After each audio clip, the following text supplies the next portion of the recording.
এ জীবনের পরাজয় মানতে বড় কষ্ট হয়।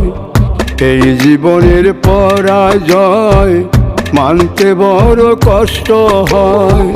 মুখোশের আড়ালে সবাই, মুখোশের আড়ালে সবাই করে অভিনয়।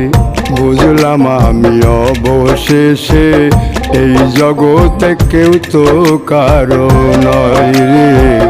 বুঝলাম আমি অবশেষে এই জগতে কেউ তো কারো নয়।